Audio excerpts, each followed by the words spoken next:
என்ன ஒரு சமர்த்தன் அப்படின்னு, கெட்டிக்காரனா இருக்கணும் அப்படின்னு வால்மீகி கேட்டது.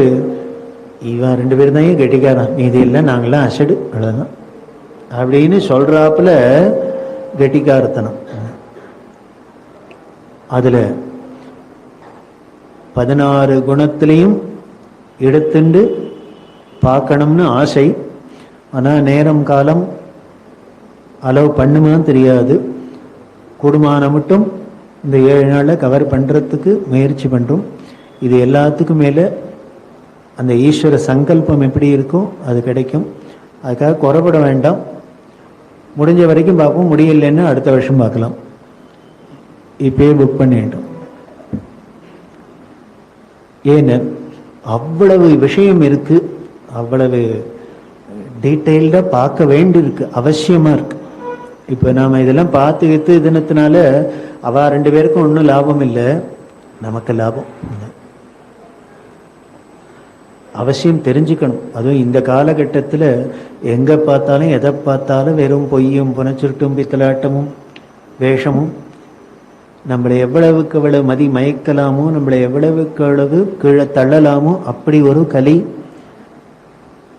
மாய மயக்கிற கலையத்தில் இந்த சத்தியத்தை அப்படி தெரிஞ்சுட்டாதான் கொஞ்சமான தப்பிக்கலாம். இது எதுக்கு சார் அப்படின்னார், அல்டிமேட்டா இங்க வந்துதான் நிற்கணும். என்ன ஆட்டம் ஆடினாலும் கடைசியில சாந்தரசம், நவரசத்துல சாந்தத்தை சொல்லல. அதுக்கு பெரியவா சொல்றா, அதையே சொல்லலன்னு. மற்றதெல்லாம் அப்பப்போ வந்துட்டு போறதுதான், இதுதான் நேச்சர். ஸோ அதை தனியாக சொல்லுவானே நீங்க, நீங்கள் என்னதான் ஆடினாலும் பாடினாலும் கடைசியில் என்னென்ன சாந்தம். என்னதான் விடிய விடிய காத்தாலேருந்து சீதா கல்யாணம் பண்ணி பஜனை பண்ணி தீவநாமம் பண்ணி கூத்தடிச்சு என்ன பண்ணினாலும் கடைசியில் எங்க டோலோத்சவம் அப்படின்னு தூங்க மண்டபத்தில் நிறுத்தணும். ஏன்னு அங்கதான் அமைதி அமைதி அமைதி. என்னதான் காலங்கார்த்தால வெடிகாலத்தால ஏந்துன்னு லேப்டாப்பை மாட்டின்னு ஓடுன்னு ஓடினாலும் கடைசியில எங்கன்னு அப்பான்னு வீட்டுக்கு வந்து ஏசியை போட்டுன்னு எல்லாத்தையும் டையிலேருந்து ஷூலேருந்து எல்லாத்தையும் கண் காணாத விட்டு எறிஞ்சிட்டு சாந்தியை படுத்துக்கணும். அப்படி இருந்தாதான் அந்த சாந்தம் அமைதி. ஓம் சாந்தி சாந்தி சாந்தி. ஏன் முடிக்கிறது வேதம் அப்படின்னர்? அந்த சாந்தத்துக்காக தான்ப்பா இவ்வளவு பிரயத்தனம். சாந்தி நிலவ வேண்டும், எங்கேயும் அந்த சாந்தி இருக்கணும், அமைதி இருக்கணும். அந்த அமைதியின் மேலால தானே இவ்வளவு பிரச்சனை, இவ்வளவு தத்தளித்துட்டு அத்தனை பேரோட வாழ்க்கையும் எப்படி வேணும் போறது? இந்த அமைதி இல்லாததுனாலதான். அப்ப அந்த அமைதி வேணும் அப்படின்னால் யாரு அமைதியே வடிவா சாந்தமே வடிவா இருந்தாலோ அது எப்படி இருப்பான்னு, அப்படி இருக்கிறவாள தான் ஞானின்னு ஆதிசங்கரேஸ்வரர். அவ எப்படி இருப்பா?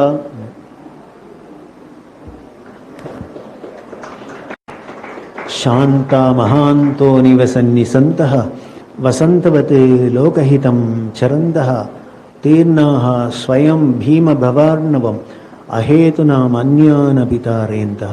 ஆதிசங்கர் சொல்ற இந்த சாதுக்கள் எப்படி இருப்பா அப்படின்னு, சாந்தா அமைதியே வடிவா இருப்பாங்க. நாமளும் பேர் வேணா வைக்கலாம் சாந்தின்னு, எப்ப பாரு கத்தின்னு இருப்பா. ஆனா இது என்ன, சதாசிவ பிரம்மேந்திரர் சொல்றார், இவன் ஏன் இவ்வளவு இருக்கான் அப்படின்னு. பிபரே ராமரசம், ரசனே பிபரே ராமரசம். என்னத்தெல்லாமோ குடிக்கிறேங்கிறீங்களே, நான் ஒரு வச்சிருக்க ஒரு ட்ரிங்க்ஸ், அதை குடிச்சு பாருங்க அப்படிங்கிற. என்னன்னு? ராமரசம். பிபரே ரசனே. இவரும் என்ன பண்ண, எல்லாரும் குடிங்கன்னு சொல்ற, நாக்குக்கு சொல்ற, நாக்கே கண்டதை போய் குடிக்காத, கொக்கோ கோலா எல்லாம் வேண்டாம், ராமரசம் குடி அப்படிங்கிற. அப்ப சொல்ற, அவன் எப்பேற்பட்டவன் அப்படின்னு, சாந்தி விதேக சுதா சஹச்சரி தஹர அயோத்தியா நகர விகாரி பரமஹம்ச சாம்ராஜ்யோத்தாரி சத்ய ஞானானந்த ஷரீரி கேலதி மம ஹிருதயே ஸ்ரீராமஹ கேலதி மம ஹிருதயே, என்னோட ஹிருதயத்தில் அந்த ராமன் விளையாடுறான் விளையாடுறான் விளையாடுறான். அவன் எப்படி இருக்கான் அப்படின்னு, சாந்தி விதேக சுதா சகச்சாரி. விதேக சுதான்னா விதேக நாட்டோட பெண்ணான வைதேகி. அவ எப்பேற்பட்டவன், சாந்திங்கிற வைதேகி. அவளோட என்னன்னு சகச்சரி, அவளோட சேர்ந்திருக்கான்ப்பா. அந்த சாந்தமே வடிவான அதே உருவமான அந்த சீதையோட சேர்ந்திருக்காங்க. அந்த சாந்தம் தான் வேணும். அதுக்கு இப்படி சாந்தமே வடிவா அதோட ஒன்றி இருக்கிறவாட கதையை கேட்கறதே, சரித்திரத்தை கேட்கறதே நமக்கும் மனசுல சாந்தி ஏற்படுறது. நம் தாபங்கள்லாம் போயிடுறது. தாபத்ரயம் என்ன அதுக்கு மேலே எத்தனை இருந்தாலும் அத்தனையும் வியபோகதீன சம்சேகா, போயே போயிடுறது, சந்தேகம் வேண்டாம். அப்படி இருக்கிற அந்த பெரியவா ராமர் அவதாரம் பண்ணினது இக்ஷ்வாகு வம்சம் அப்படின்னு கொள்ளக்கூடிய சூரிய குலத்தில் இக்ஷ்வாகு வம்சத்தில் அவதாரம் பண்ணினர். தசரதருங்கிற மகாராஜாக்கும் கௌசல்யாதேவிங்கிற மகாராணிக்கும் குழந்தையா. இந்த தசரதர் அவரோட ரதம் 10 திக்குலையும் போகும், எங்க வேணா போகும், எப்படி வேணா ஜெயிக்கும். அப்பேற்பட்ட வீர தீர சூர பராக்கிரமன். அப்படி எல்லாத்தையும் ஜெயிச்சு இருந்தவருக்கு ஒன்னே ஒண்ணு இல்லை. என்னென்ன, குழந்தை இல்லை. வள்ளுவர் சொல்றாரே, குழலினிது யாழினிது என்பர் தன் மக்கள் மழை சொல் கேளாதவர். தன் குழந்தை பேசுற மழை கேட்காதவன் தான் ரொம்ப நல்லா இருக்கு ஃப்ளூட்டு கச்சேரி, ரொம்ப நல்லா இருக்கு வீணை கச்சேரிலாம் சபா தொக்கின்னு மியூசிக் அகாடமிக்கு ஓடுவோம். குழந்தையில அந்த மழையை கேட்டுட்டான்னா அப்புறம் மற்றதெல்லாம் இனிமையாவா இருக்கும் அப்படின்னு சொல்றவர் யாரு, வள்ளுவர். அப்படின்னா அந்த குழந்தை பாக்கியம் அப்படின்னா அந்த குழந்தை அதை கொஞ்சரத்தை எடுத்து அள்ளி அணைக்கிறதை எவ்வளவோ ஒரு ஆனந்தம் இருக்கு. இது என்ன வேல்யூ சொல்ல முடியுமா? அதுக்கு பணத்தினால சொல்ல முடியுமா? இல்லை இத்தனை டிகிரி அத்தனை டிகிரி ஏதானும் அதுல மெஷர்மெண்ட்டுக்கு அடங்கினதா? அது அகண்டம் அப்படி இருக்கு. அது என்ன வேணும்? அது ஆசைப்பட்டு இல்லையே இல்லையேன்னு ஏங்கி தவம் இருந்து அடைஞ்சர் இவனை. அந்த மழை செல்வத்தை நம்ம வீட்டில் பிறக்கிற குழந்தை எல்லாமே ரைம் சொல்றதே அழகா இருக்கு. அப்படியே என்னமா சொல்றது பாரு அப்படிங்கிறோம். அது என்ன சொல்றது, மங்களமா நல்லதா தானே சொல்றதோ? இல்லை, ரெயின் ரெயின் கோயவே. ஏற்கனவே 40 டிகிரியில் காஞ்சின்னு இருக்கு, இன்னும் மழை வராதான்னு காரேஷ்டி பண்ணுவோமா, வருண ஜபம் பண்ணுவோமான்னா இது என்னடான்னு மெனக்கட்டு ஆயிரக்கணக்கில் கொண்டு பணத்தை கட்டி கியூவில் நின்று கொண்டு சேர்த்தா நல்ல மங்கள வார்த்தையா சொல்லிட்டு வருது. ஆத்துக்குள்ள வார்த்தையே ரெயின் ரெயின் கோயவே. சரி, இதுதான் வேண்டாம்னா இதுக்கு மேல அழகா அடுத்தது, அம்டி டம்டி sat on a wall had a great fall. விழுந்ததுதான் அன்னைக்கு, ஏந்திருக்கவே மாட்டேங்கிறது. இதை கேட்கறதையே ஐயோ பாருங்க, என் பேரஞ்சோரத்தை கேட்கணும் நீங்க, எப்படி சொல்றது பாருங்க ரைம்ஸ் எல்லாம் அப்படிங்கிறோம்னா, இந்த மழை சொல்லுக்கே இவ்வளவு பிரம்மானந்தம் இருக்கே, ராமன் ரைம் சொல்றதை கேட்ட தசரதருக்கு எப்படி இருந்திருக்கும்? அவன் பேசுறத கேட்டு இப்படி இருந்திருக்கும். அப்பா கூப்பிட்டு வந்திருப்பனே, ஓடி வந்து காலை கட்டிக்குமே. ஆஃபீஸ் போகிறோம் அவசரம், அப்படி இருந்தால் கூட அந்த குழந்தை ஓடி இந்த காலை கட்டுறது எப்படி இருக்கு ஆனந்தம். இவன் போய் கட்டின்னு இருப்பனே எவங்கால கட்டிக்கிறதுக்கு உலகமே காத்துன்னு இருக்கோ, அத்தனையும் இவங்கால விழுந்துருக்கும். அவன் போய் இவங்கால கட்டுறான் யாப்பான்னு. எப்படி இருந்திருக்கும்? இது ஏதோ நானாவே சொல்லலை.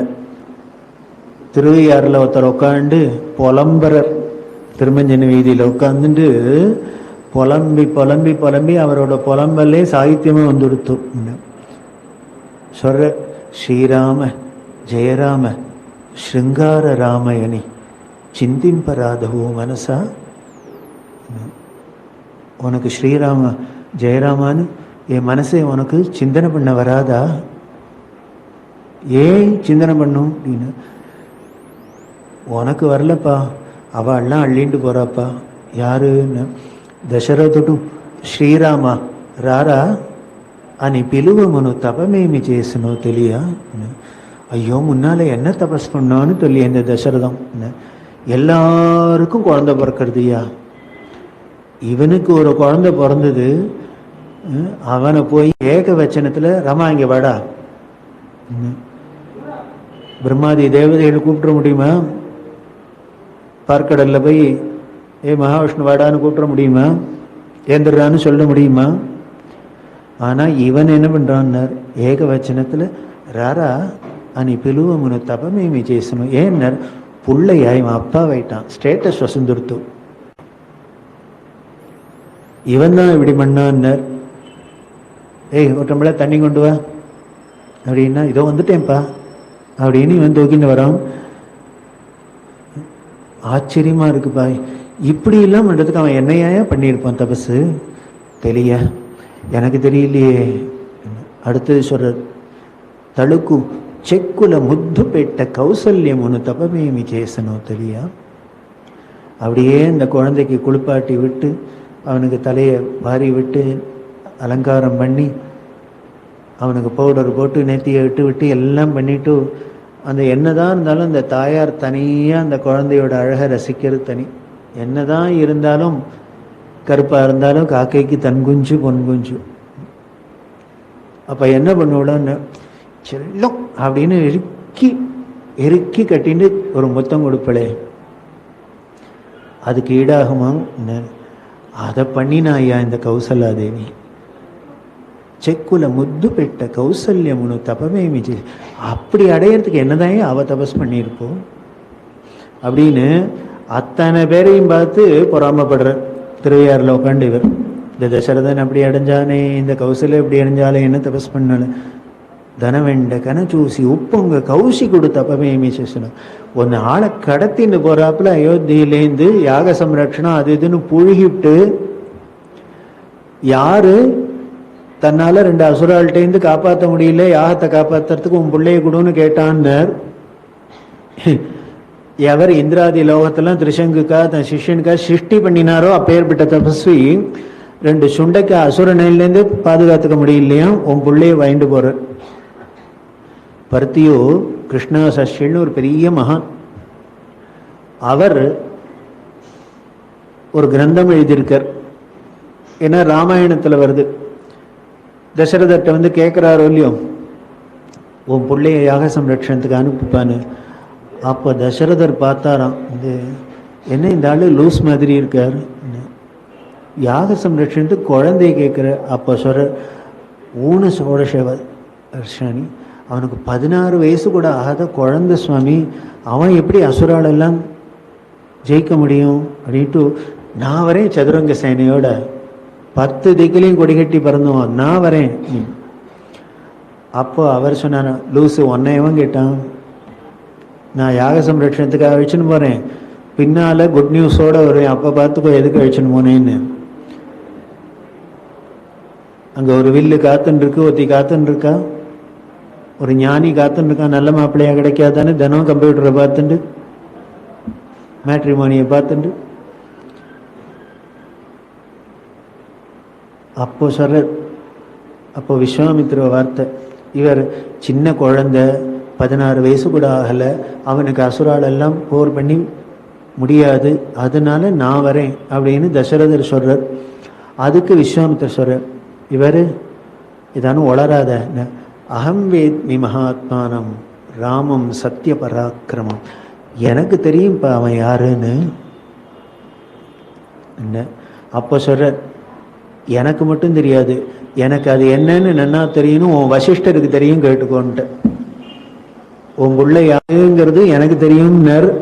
அப்புறம் என்ன பண்ண, இதுக்கு ஆமாமா வழிமொழி என்னமோ இல்லையோ, அப்ப யாருன்னர், யாரு இவருக்கு எப்ப பாரு அவரோட போட்டியோ அவரை இப்போ கூப்பிடுற சாட்சிக்கு. வசிஷ்டோபி மகாத்மா, அந்த வசிஷ்டமே மகாத்மாக்கள்கிட்ட கேளுப்பா உன் புள்ள யாருன்னு அவ சொல்லுவான் அப்படின்னு இதுல இருக்க அகம்வே மகாத்மானம் அப்படின்னு. எனக்கு தெரியும்பா அவன் யாருன்னு உன் பிள்ளைய அப்படின்னு சொல்லியிருக்காரு இல்லையா விஸ்வாமித்திர வாக்கு. இதுக்கு வியாக்கியானமா இந்த பருத்தியூர் கிருஷ்ணா சஷ்கள் எழுதியிருக்க ரொம்ப அழகா இருக்கும். இந்த என்னத்தை வச்சுன்னு இவர் சொன்னார், இவருக்கு என்ன தெரிஞ்சு கொடுத்து விஸ்வாமித்தர் இருக்கு அப்படின்னு. அதனால 100 பாயிண்ட். அவன் உன் புள்ள, நீ ஏதோ உன் புள்ளன்னு நினைச்சுட்டு இருக்க, ஆனா அவன் உலகம் முழுக்கல அப்பான்னு எனக்கு தெரியும்.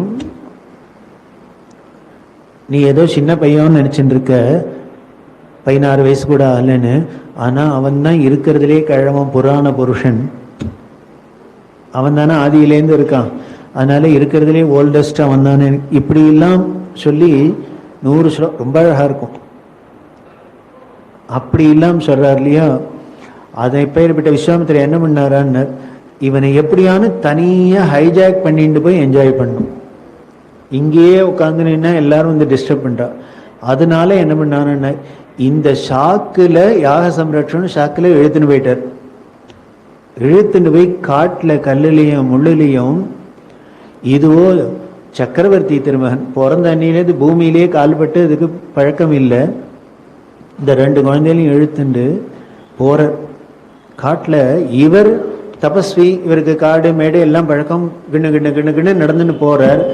இது 2 சின்ன பசங்களா இருக்கு, ராஜகுமார்களுக்கு நடந்து பழக்கம் இல்லை. வழியான நல்ல ரோடா இருந்தா பரவாயில்ல, நங்கநல்லூர் ரோடு மாதிரி இருக்கு. கையில பெரிய தண்டம் கோதண்டம் இத்தனையும் தூக்கிண்டு நடந்து போகணும்னா வேர்த்து விறுவிறுக்கிறது. போராத்துக்கு காகபக்ஷம் அப்படின்னா களி சுருள் சுருள் சுருள் சுருளா. இங்க என்ன அம்மா தனம் நன்னா வாரி விட்டு ஜம்முன்னு ரப்பர் பேண்ட்லாம் போட்டு அழகா எல்லாம் பண்ணி வச்சிருக்கா. அது அங்க இந்த காத்துல எல்லாம் கைண்டு கைண்டு வருது, மூஞ்சியை மறைக்கிறது. இவரானா கொஞ்சம் விட்டாக்க அவ்வளவு தூரம் போயிடுறார், ஓட வேண்டியிருக்கு திருப்பி. இந்த தபஸ்விகளோட நடக்கிறது எவ்வளவு கஷ்டம்னு அப்புறம் பின்னால சொல்றேன். பெரியவா நடந்து போறதே பின்னால துரத்தின்னு போறத. 18 வயசு பையனுக்கு மூச்சு வாங்கும், 90 வயசு கிழவர் நடக்கிற வேகத்துக்கு. அதனால தபஸ்விகள் காத்து மாதிரி பறந்து பறந்து போயிடுவா. ஆனா பார்த்தா என்னமோ நடந்து போறாப்புலதான் இருக்கும், பின்னால போய் பிடிக்கவே முடியாது. அது மாதிரி விஸ்வாமித்திரர் போற, இது 2 பாவம் சின்ன குழந்தைகள், பிடிக்க முடியாது. ஓடி ஓடின்னு அண்ணாவை தம்பி பார்த்துன்னு, தம்பி அண்ணாவை பார்த்துன்னு ஓடுறா. பயம் வேற, இவர் ஏதானும் பண்ணு திரும்பி பார்த்தாருன்னா போச்சு. கோபத்துக்கு கேட்க வேண்டாம், அதனால பயந்துன்னு வேற ஓட வேண்டியிருக்கு. இவ்வளவு கஷ்டப்பட்டு போறதாம். அப்படி போறதே, இது போராத்துக்கு இருக்கிறதெல்லாம் போறாதுன்னு இந்த சுருட்ட முடி வேற வந்து வந்து வந்து முன்னால விழுந்துண்டு கண்ணை மறைச்சுண்டு, அதனால இவன் அப்படின்னு தள்ளிக்க வேண்டியிருக்கு அப்பப்போ. இதை வச்சுன்னு புலம்புற திருவையாறுல, அழகும் அல்லல் ஆடகனி ஆறான்மணி எடுப்புங்கேனும். இப்படி இந்த கர்லிங்ஹார தள்ளி தள்ளி விட்டுன்னு இவரை ஃபாலோ பண்ணிட்டு நடந்து போறதாம். அவர் அதை கவனிக்காத போயிட்டே இருக்கார். எதேச்சியா ஒரு தரம் அப்படி திரும்பி பார்த்தார். அப்போன்னு பார்த்து அவன் அப்படி ஸ்டைலா தள்ளி விட்டுக்கிறான். பார்த்தாராம், பார்த்த என்ன பண்ணார், அப்படியே நின்றுட்டார் சொக்கி. என்னடா ஸ்டைல்னா இப்படி கூட இருக்க முடியுமா? நாங்கள்லாம் ஏதோ சினிமா ஸ்டைல தான் பெருசா கொண்டாடுறோம் அப்படின்னு நினைச்சுண்டு திருவையாறுல இவர் புலம்புறார். அப்படி நீ அந்த காகபக்ஷத்தை அப்படி தள்ளி விட்டுக்கிறதே பார்த்த அந்த முனி எட்டு பொங்கேனும். அதைத்தான் சொல்ற இங்கே, தனவெண்ட கன చూసి உப்புங்க கௌசிகுடு தபமேமி చేసనో తెలియ. இப்படி ஒன்ன காட்டுக்கு அழிச்சுன்னு தன்னந்தனியா ஒன்ன உட்காத்திச்சு. நீ தூங்குற அழக பார்த்தானே, எந்த குழந்தைகள் தூங்கினாலும் அழகா இருக்கும், விஷம குழந்தைகள் இருந்தா கூட. இவன் தூங்குறது எப்படி இருக்கும் பார்த்தார, எழுப்ப மனசு வரல இவருக்கு. ஐயோ, அப்போ கெஞ்சர, கௌசல்யா சுப்ரஜா ராமா பூர்வா சந்தியா பிரவர்த்ததே உத்திஷ்ட. ஏந்துடுறா குழந்தை, ராமான்னு சொல்லல. ஐயோ, இப்பேற்பட்டவனை பெக்க அவ என்னதான் பண்ணாவோ? எல்லாருக்கும் தான் குழந்தை பிறக்கிறது. மனுபுகழ் கோசலை தன் மணிவயிறு வைத்தவனே. அவர் அப்படி பரம்பரை. மணிவயிறு அதுக்கு போடவே போட்ட டைட்டிலே கொடுத்துட்டார். எல்லாருக்கும் வயிறு இருக்கு, ஆனால் இவளோட தான் என் மணிவயிறு.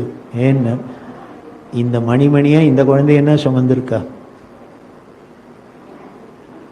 அந்த கௌசல்யா தேவி ஞாபகம். இப்படி எல்லாம் ஒன்று பண்றதுக்கு என்ன பண்ணினாரோ கௌசிகன். அது மாதிரி என்ன பண்ண, அத்தனை அரண்மனை முழுக்களும் வேலைக்காரா இருக்கா, எதை கேட்டாலும் செய்யறதுக்கு.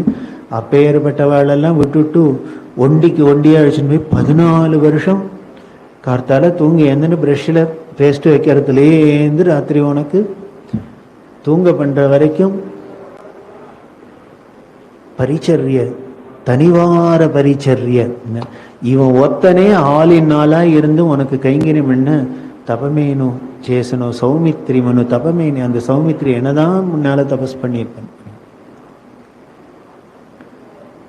தியாபிரம் அப்படின்னா ஒரு குழந்தை பிறந்து அது நம்மள்கிட்ட வளருது அப்படின்னா அதுக்கே ஆனந்தமா இருக்குன்னா, ஒரு அவதார புருஷர் நம்ம வீட்டில் பிறந்து அந்த குழந்தைய தூக்கி எடுத்து சீராட்டி பாலூட்டி வளர்க்கறதே அந்த தம்பதிகளோட பாக்கியமே பாக்கியம். அது தனிதான். அதைத்தான் தசரதர் அடைஞ்சார். ஏன்னர் அத்தனை வருஷம் தபஸ் பண்ணினதுக்காக, அவரோட நேர்மைக்காக, அவரோட தர்மத்துக்காக. தேவதைகள்லாம் போய் பார்க்கடல்ல வேண்டிக்கிறா, ராவணாதிகளோட அட்டகாசம் தாங்கல்ல, நீங்க தான் வந்து காப்பாத்தனும், அவதாரம் பண்ண நேரம் வந்து தூங்குறதே. அப்போ என்ன பண்ணாரான்னார் சுவாமீஸ்வரர். அப்படியா, சரி வந்துடுறேன், இந்த தசரதரா அப்பாவா வரிச்சுட்டேன் அப்படின்னு. ஐ ஹவ் டிசைடட் தசரதருக்கு பிள்ளையா பிறக்குது. நம்மளால முடியுமா? இவாளுக்கு பிள்ளையா பிறக்கணும், அவளுக்கு பிறக்கப்படாது, ஆசையாக தான் இருக்கு. அம்பானிக்கு பிள்ளையா பிறந்தா தேவையில்லை, முடியுமா? இவாளுக்கு பிறக்கப்படாதுன்னு ஆசையா இருக்க முடியுமோ? ஆனால் இவர் என்ன சொல்றாருன்னா, தசரதர் அப்பாவா வரிச்சுட்டேன் அப்படிங்கிறாருன்னா இதுலேருந்து தெரியறது, ஒரு அவதாரம்னு அப்பா அம்மாவுக்கு பிறந்தா கூட நாம சாதாரண மனிதர்கள்லாம் ஆணும் பெண்ணும் சேர்றதுனால பிறக்கிறாப்புல இல்ல, இது தனி அப்படின்னு தெரியறது.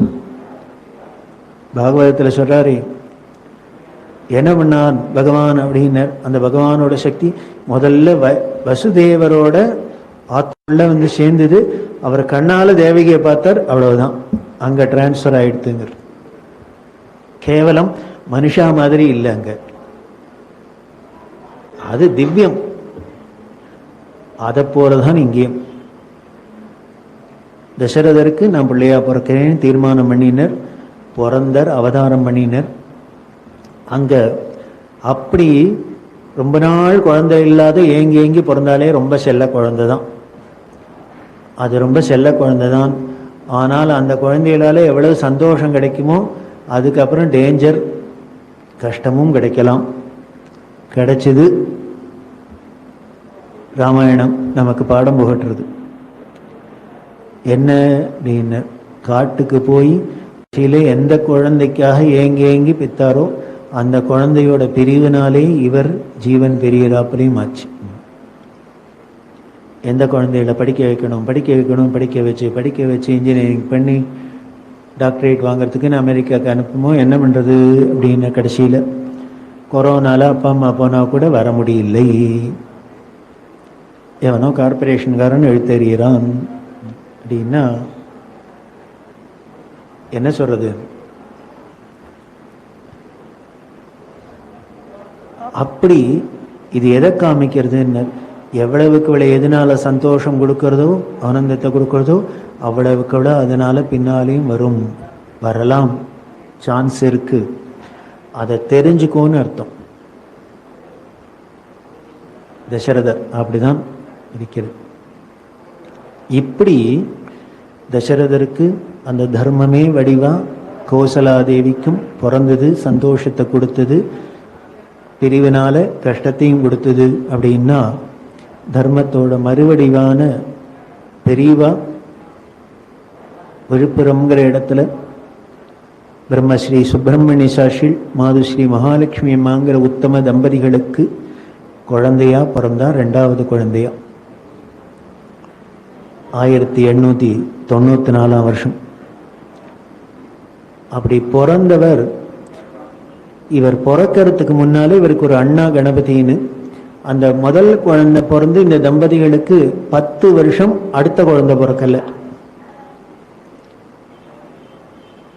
தசரதர் ராமர் அடையணும்னு ஆயிரக்கணக்கான வருஷம் தவம் இருந்தார்னா அந்த யுகத்துக்கு ஆயிரக்கணக்கான வருஷம். இது கலியில சுலபமா இருக்கிறதுனால 10 வருஷம் ஏங்கினான் இந்த தம்பதிகள். ஏன் குழந்தையே இல்லாதவ குழந்தை இல்லைன்னு ஏங்கினா பரவாயில்ல, இவாளுக்கு தான் முதல்லயே ஒரு புள்ள குழந்தை பிறந்துடுத்தே, அப்புறம் ஏன் ஏங்கினான்னு.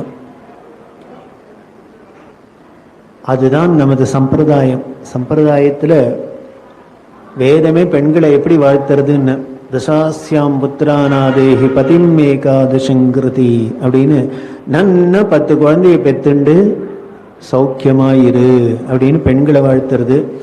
வேதம் ரொம்ப கெட்டிக்காரி தான். அதனால என்ன பண்ணித்தின, நன்ன 10 குழந்தையை பெத்துண்டு சௌக்கியமாயிருன்னு சொல்லிட்டு விடப்படாதோ, ஒரு வார்த்தையை போட்டது என்னென்ன, பதிம் ஏகாதசங்கிருதி அப்படின்னா என்னென்ன, நன்ன 10 பிள்ளையை பெத்துண்டு 11வது குழந்தைய ஆம்டையான வச்சுன்னு சௌக்கியமாயிரு. ஏன் இப்படி ஒரு வார்த்தை போடணும்? வேதத்துக்கு தெரியும், வேத மாதா இல்லையவோ அம்மாவுக்கு தெரியும் ப்ராக்டிக்கல் டிஃபிகல்டிஸ். அது 10 குழந்தை பிறந்துருத்துன்னா ஒரு அம்மா அவளால் என்ன பண்ண முடியும்? பெரிய குழந்தை காலேஜுக்கு போகணுன்னா, சின்ன குழந்தை அப்போ தான் எல்கேஜியில் தொட்டியில் படுத்துன்னு இருக்கும், ஒரு குழந்தை ஸ்கூலுக்கு கிளம்பும், ஒரு குழந்தை குளிப்பாட்டி விடங்கும், ஒரு குழந்தை யூனிஃபார்மை காணவும், ஒன்று அப்போ தான் ஹோம்ஒர்க் பண்ணலன்னு எழும், அப்போ தான் அடுப்பில் ரசம் கொதிக்கும், இத்தனைக்கு ஈடுக்கணும். அப்போ இப்படியே இதுல 1-2 பிள்ளை வழியே ஆத்துக்காரர் காப்பி குடிச்சாரான்னு கவனிக்க மாட்டா. அவர் பாவம் பல் தேய்ச்சிட்டு வந்து உட்காந்துருப்பார். காப்பின்னு கேட்க வேண்டியதான். எல்லாம் இருங்க எங்க ஓட போறது. அதனால அங்க கான்சன்ட்ரேட் பண்ண முடியாது, இதுலயே 1-2. அதனால வேதம் என்ன சொல்லித்துன்னார், 10 குழந்தையில பெற்றுன்னு அவளோட எல்லாம் பண்ணு, ஆனா 11வது கை குழந்தை ஆம்டையான்னு ஞாபகம் வச்சுக்கோ, அவனையும் கொஞ்சம் கவனிச்சுக்கோன்னு அர்த்தம். அதுக்காக இனிமே 11 குழந்தைகள் வந்து 10 குழந்தைகள் வந்து டிஸ்கார்ட் பண்ணிவிடாது அப்படின்னு பதிம் ஏகாதசங்கிருதி அப்படின்னு. அப்படி எதுக்காக பண்ணும்? பாப்புலேஷன் இன்க்ரீஸ் பண்றதுக்காக இல்லை. ஒரு வித்வான் இருக்கார், வேத வித்வான் இருக்கார், கணபாட்டிகள் இருக்கார் அப்படின்னா அவருக்கு 10 புள்ள பிறந்ததுன்னா 10 கணபாட்டிகள் அந்த வீட்டில். இப்போ 11 கணபாட்டி ஆச்சு. அந்த 11 கணபாட்டியில் 10 பேருக்கும் ஆளுக்கு 10 பிறந்ததுன்னா 101 கணபாட்டி ஆச்சு. அந்த 101 பேருக்கும் ஆளுக்கு 10 பிறந்ததுன்னா மல்டிப்ளை பண்ணே போங்க. இப்போ என்ன ஆயிடும்னார், ஒரே வீட்லேயே இத்தனை கணபாட்டி இத்தனை அக்னிஹோத்திரி இருந்தாக்க, வீட்டுக்கு வீடு இத்தனை இருந்தா அப்புறம் அந்த தேசம் எப்படி இருக்கும்? எங்க பார்த்தாலும் வேத கோஷம், எங்க பார்த்தாலும் அக்னிஹோத்திரம், யாகைகள் சுபீக்ஷம் சுபீக்ஷம் சுபீக்ஷம் தான். சிதம்பரம் அப்படிதான் இருந்ததுன்னு ஞானசம்பந்தர் சொல்றார். சிதம்பரத்துக்குள்ள நடராஜாவை தரிசனம் பண்ண போப்புறார், பதிகம் பாடுறார். கற்றாங்கெரியோம்பி கலியை வாராமை செற்றார் வாழ்த்தில்லை அப்படின்னு. அவ என்ன பண்ணாளான்னு, 3000 தீட்சிதர்னா ஒருத்தர் இருந்தாலே சுபீட்சம்னா 3000 பேரும் தீட்சிதர். அத்தனை பேரும் பூர்ணமா அத்தியனம் பண்ணவா, வேதத்தை கரைச்சு குடிச்சவா. வெறும் கரைச்சு குடிச்சவா மட்டும் இல்லை, படிக்கிறது ராமாயணம் எடுக்கிறது பெருமாள் கோயில் மாதிரி இல்லை. அதனால என்ன பண்ண, கற்று ஆங்கு எரியோம்பி அப்படின்னு என்னென்ன வேதத்தை நன்னா படிச்சுட்டு அதுல சொல்லி இருக்கிறபடி நன்னா யாகங்களை பண்றவான்னு அர்த்தம். அதாவது கற்க கஷடர கற்றவை நிற்க அதற்கு தர. அவ்வளவு சிரமப்பட்டு சிஏ படிச்சுட்டு எங்கேயோ போய் குமாஸ்தாவோ உத்தியோகம் பார்த்தா சிஏக்கு என்ன அவமானம்?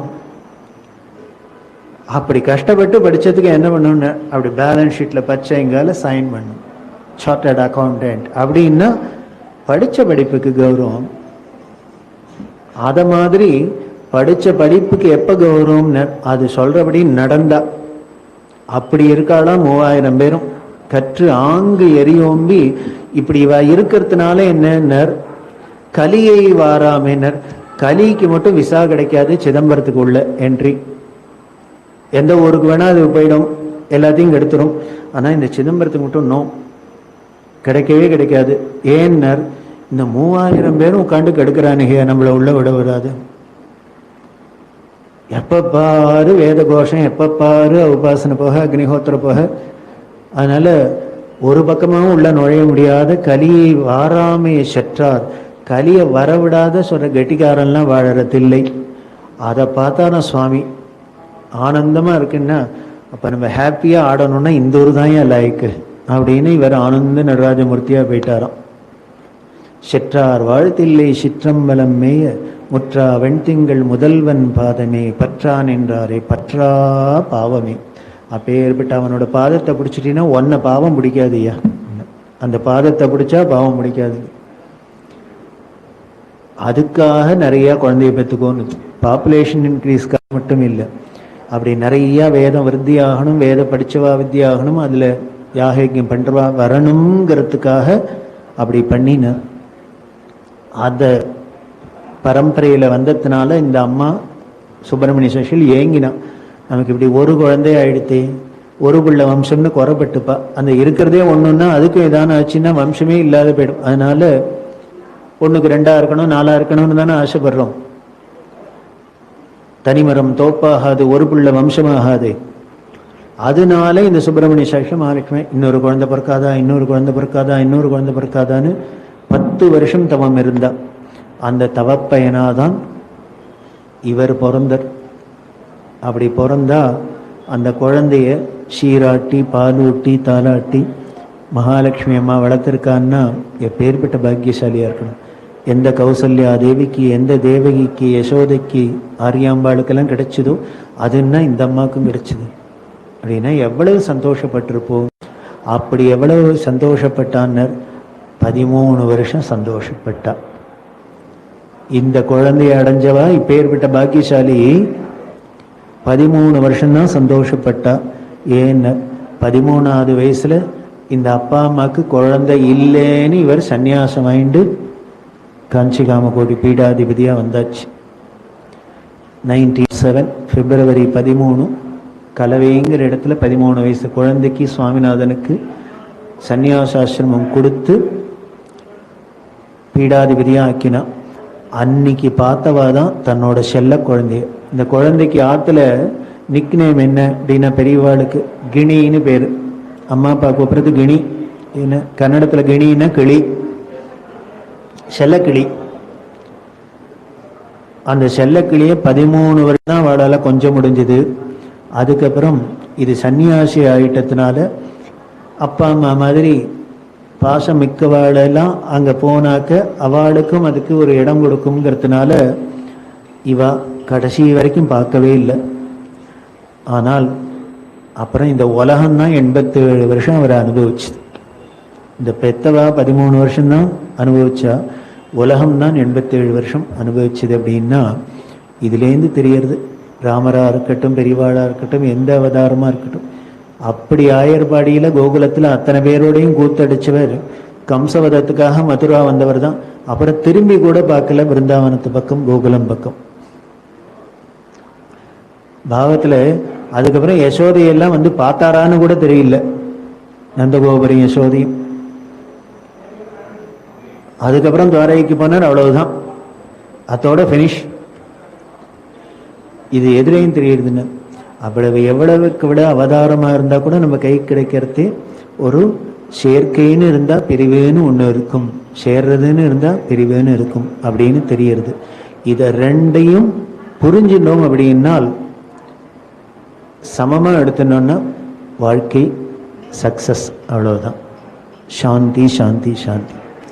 அதனால அப்படி இந்த 2 வடிவமும் எப்படி இருந்தது, இன்னும் என்னென்ன குணங்கள் அதிசயங்கிறத நாளை மாலை 6:30 மணிக்கு பார்க்குறோம்.